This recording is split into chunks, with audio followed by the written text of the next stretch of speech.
And one of the things that becomes a dialogue is we've got to get, early on, parents of girls have got to get girls to take more risks and override to some extent, just experimentally override the need to make everything stable or please people and make the bonding system stable. Try to override it and get them to fail a lot. And if we don't think about this way, I would argue that we sometimes misunderstand girls. So we create social systems that are so protective of self-esteem, and we get so invested in that language that we don't realize that it's through failure that you grow up. You know, that failure is really important. And so the way in my house it bifurcated to where Gail, my wife, who says, she says publicly, she's a very high oxytocin woman, she says, which means she really cares about these bonding systems. And so she was the one who was very protective, and I was the hard ass. You know, I didn't tend to rescue my daughters. And I don't think either way is right or wrong. I just think it's great if girls can have both ways. So someone was always there. This could be the guy, by the way. This can switch. It just doesn't matter. Sometimes you can have a mom who's the quote-unquote hard ass, and you have the dad who's, you know, oh, it's okay, it's okay.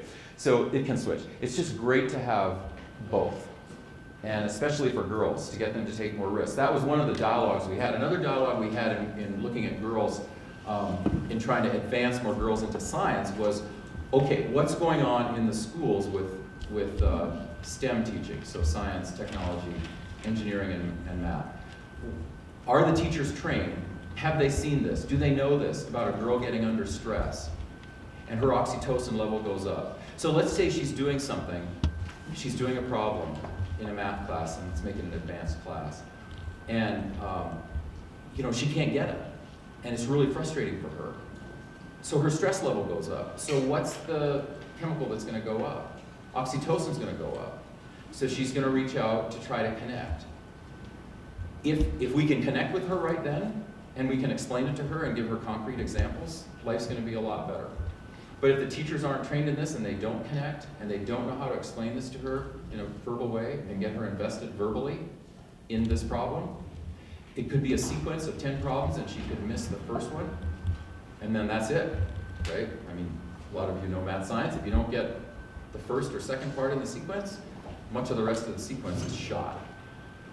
So are we training teachers to understand how to teach STEM classes to include what's going on in girls?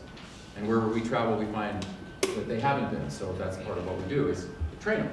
And so that they know how to create groups and get interactions and get verbal interactions to solve problems and give lots of concrete examples and one-on-one talk about those problems, and get them to risk more and get them to fail more, praise their failures, and then tease out of their failures what works.